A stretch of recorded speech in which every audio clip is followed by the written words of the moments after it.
شہر علم میں. اب جو کچھ شہر علم سے لینا ہو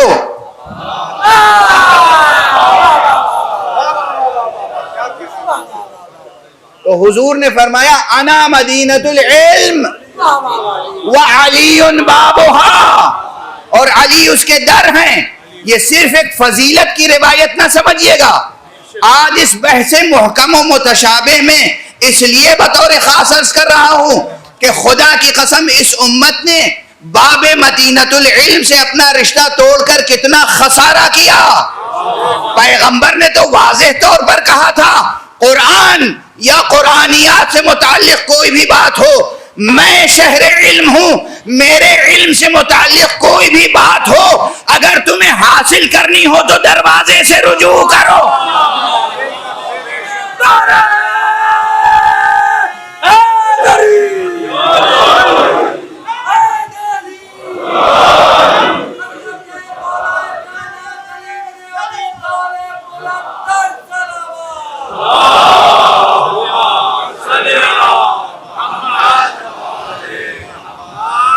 اب آپ غور فرمائیے گا جو میں نے عرض کیا، یعنی یہ انا مدینۃ العلم وعلی بابها، یہ صرف ایک مولا علی کی منقبت نہیں ہے، تعریف نہیں ہے، ستائش نہیں ہے، واہ واہ سبحان اللہ شاباش نہیں ہے. قیامت تک امت کے لیے ایک اصول فراہم کیا گیا. رسول اللہ نے بتا دیا، اللہ نے مجھے قرآن دیا، اللہ نے مجھے قرآن کی تفسیر دی، میں ہو گیا شہر علم. اب اس شہر علم کی کوئی بھی بات تمہیں دریافت کرنی ہو تو باب شہر علم سے دریافت کرنا. یعنی حضرت امیر المومنین علی ابن ابی طالب کی حیثیت ایک حجیت رکھتی ہے.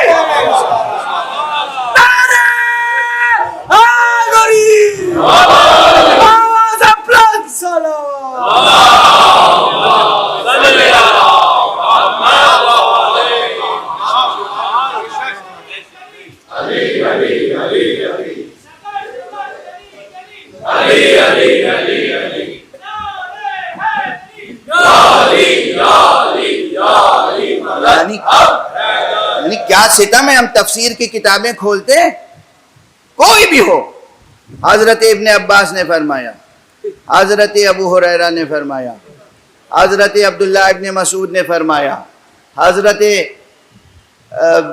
زید ابن ارقم نے فرمایا. ایک لمبی طویل فہرست ہے. مجاہد نے کہا اور قتادہ نے کہا اور ابو مسلم نے کہا اور مسلم نے کہا، ایک طویل فہرست ہے. ہماری تو آنکھیں ترس جاتی ہیں علی نے کہا.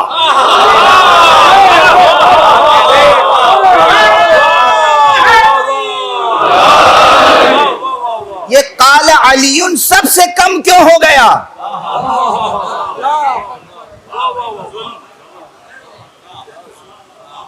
یہ کس پر ظلم ہے، علی پر یا امت پر؟ یہ کس پر ظلم ہے، امت پر یا قرآن پر؟ یہ کس پر ظلم ہے، خود قرآن پر اور رسول پر؟ اور سارا ظلم پلٹ کے آتا ہے کس پر؟ ظالم پر. قرآن پہ بھی ظلم کیا آپ نے، رسول پہ ظلم کیا آپ نے، علی پہ ظلم کیا آپ نے. خسارے میں کون رہا؟ آج تک آیتیں متشابہ کی متشابہ رہ گئی.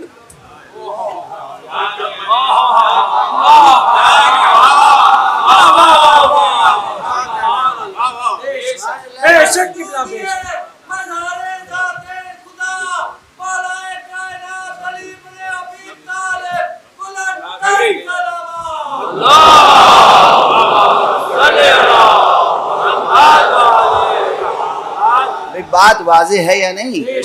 یہ حدیث سنی ہوگی آپ نے بارہا. انا حضور نے فرمایا انا مدینۃ العلم وعلی بابها، میں شہر علم ہوں، علی اس کے در ہیں. اس کے معنی بس یہ سمجھے جاتے ہیں کہ اس میں حضرت علی کی بڑی فضیلت ہے کہ آپ کے پاس بہت علم تھا. بس یہ رخ بات صرف اتنی نہیں ہے کہ آپ کے پاس بہت علم تھا اور آپ کی فضیلت ہے. بات یہ ہے کہ ہمیں حکم ہے اس میں گویا کہ علم لینا ہے تو جاؤ علی کے پاس. علوم ختم نبوت، علوم قرآن، علوم سماویات جو کچھ حاصل کرنے ہیں میں بتا رہا ہوں، رسول فرمان میں بتا رہا ہوں کس سے ملیں گے. یعنی یہاں پر ذات گرامی علی مرتضی کی ایک حجیت مستحکم ہوئی کہ کسی کا بھی قول نقل کرے، کسی اور کے لیے یہ آیت دکھا، یہ روایت دکھا دیجئے، اس جیسی کوئی روایت دکھا دیجئے، اس جیسی کوئی روایت دکھا دیجئے جسے کسی کی شخصیت کی حجیت قائم ہوتی ہو. لیکن یہ روایت حضرت علی کی شان میں ہے تو تنہا علی ہیں جو حجت ہیں بعد مصطفیٰ. بعد مصطفیٰ سب کا احترام اپنی جگہ، پڑھے لکھے تھے ہم مانتے ہیں، پڑھے لکھے ہونے پہ تھوڑی اعتراض ہے. کسی کو شعر بہت یاد تھے، ٹھیک ہے، بہت اچھی بات ہے. کسی کو انصاب کا علم تھا، بہت اچھی بات ہے. کسی کو لغت کا علم تھا، بہت اچھی بات ہے. سب میں خوبیاں تھیں، ہم کسی کی خوبی کے منکر نہیں ہیں. غلط فہمیاں نہ پیدا ہوں. ہم کسی کے نہ احترام میں کمی لانا چاہتے ہیں، نہ ہم کسی کی خوبی کے منکر ہیں، نہ کسی کے فضل و کمال کے منکر ہیں. سب کے پاس خوبیاں ہوں گی، مگر اللہ اور رسول کی طرف سے حجیت کسی کو حاصل نہیں ہے.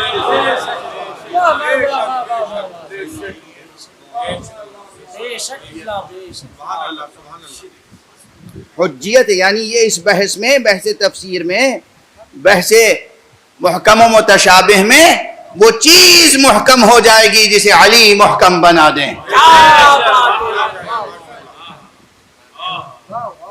اور اسی لیے جو ایک جملے میں کچھ بات کہہ دوں اور پھر کل و پرسوں انشاءاللہ گفتگو کو اور زیادہ جسے کہتے ہیں کہ منظم کر کے وہ کسی نتیجے تک پہنچانے کی کوشش کروں گا کہ اب ہم جب تمام احادیث کے سرمایہ پہ نظر ڈالتے ہیں اور بطور خاص وہ حدیثیں جو تفسیر سے متعلق ہیں، جو آیات کے مضامین کو روشن کرتی ہیں، بتاتی ہیں کہ اس آیت میں کیا ہے، تو ہم دیکھتے ہیں ساری دنیا کے اقوال ہیں. ایک طرف کچھ کتابیں ہیں جس میں ساری دنیا کے اقوال ہیں، اللہ علی ڈھونڈنے سے نہیں نظر آتے.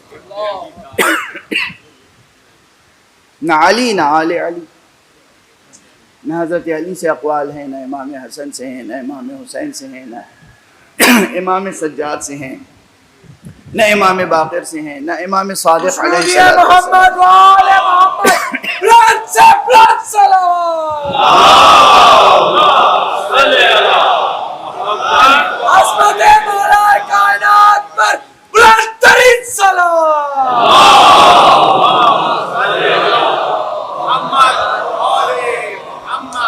اور ایک طرف ایک ذخیرہ ہے جو اہل بیت سے روایتوں کا ذخیرہ ہے، یہاں ہے قدم قدم پر. زیادہ تر اس میں حضرت امام صادق اور امام باقر سے روایتیں ہیں، لیکن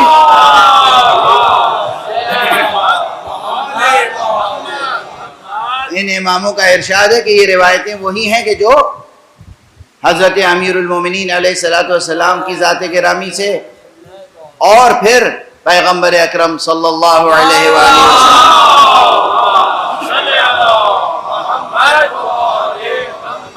اس میں بہت کچھ تفسیر کے نام پر موجود ہے. جب میں یہ نہیں کہتا کہ جو کچھ بھی جس راوی نے بھی نقل کیا قبول کر لیجئے، ہرگز نہیں، مگر اس پر عنایت کی نظر تو ڈالیے، دیکھیے تو، مطالعہ تو کیجئے کہ اس میں کیا ہے. اچھا بہت سی ایسی چیزیں ہیں جو بالکل انسان سمجھے یہ تو سمجھ ہی میں نہیں آتی، بہت سی چیزیں ہیں جو ایک دم سے سمجھ میں نہیں آتی،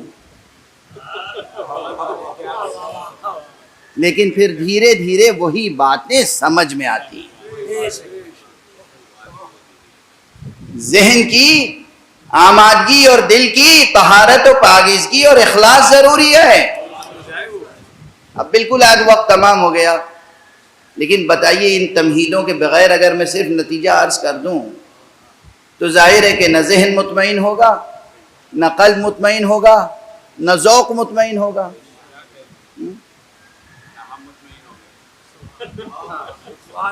تو یہ تمام تمہیدات و مقدمات ضروری ہیں کہ عرض کیے جائیں.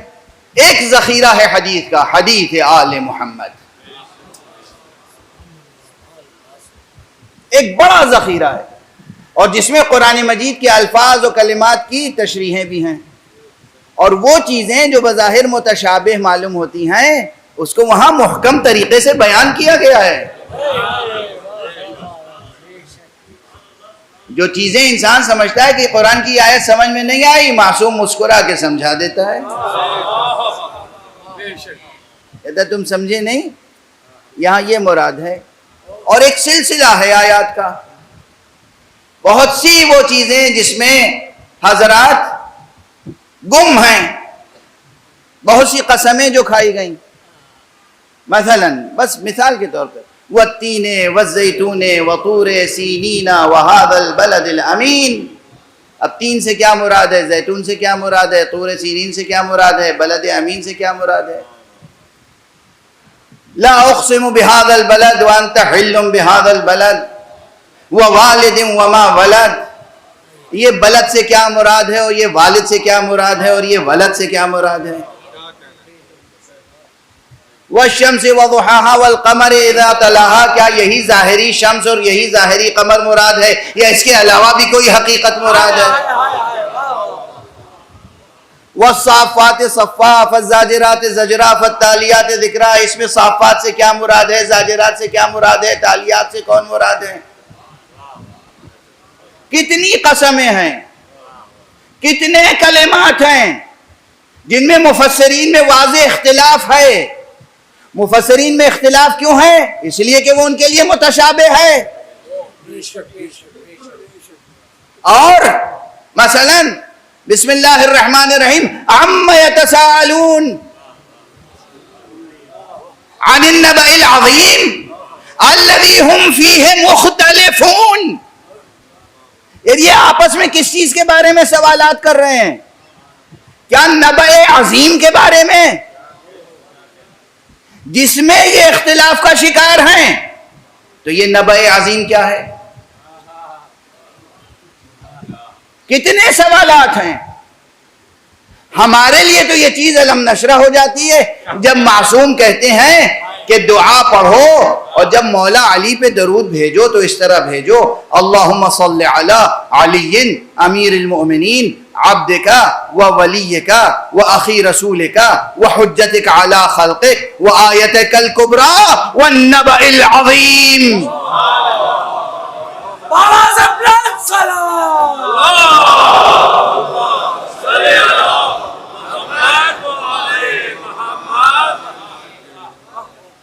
تیزی سے بس اب آیتیں ہی تو پڑھ سکتا تھا، الفاظ سنا سکتا تھا، ہر فقرے کا ابھی میں نے کوئی تعویلی اور تشریحی بیان معصوم سے نقل نہیں کیا، اور اس لیے بھی نقل نہیں کیا کہ ماشاءاللہ مجلس حسینیہ ہے۔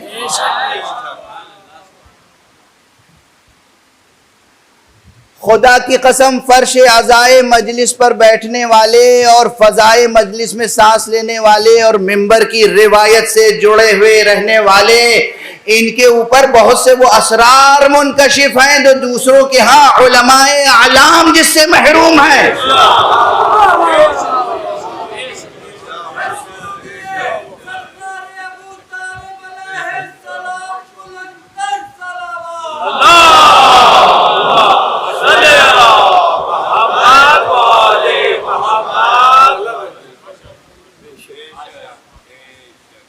تین سے کون مراد ہے، زیتون سے کون مراد ہے، بلد امین سے کون مراد ہے، نبأ عظیم سے کون مراد ہے؟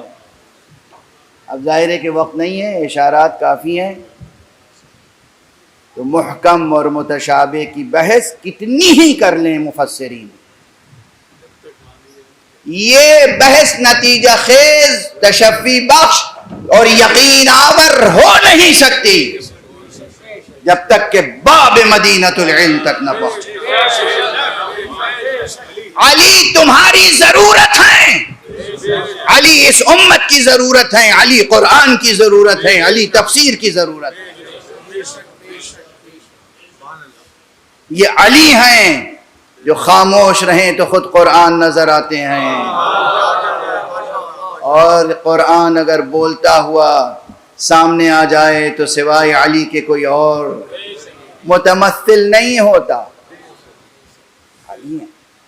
یہ پوری جو بحث محکم و متشابہ کی ہے یہ قدم قدم پر یاد دلاتی ہے، احساس دلاتی ہے ضرورت معصوم کی.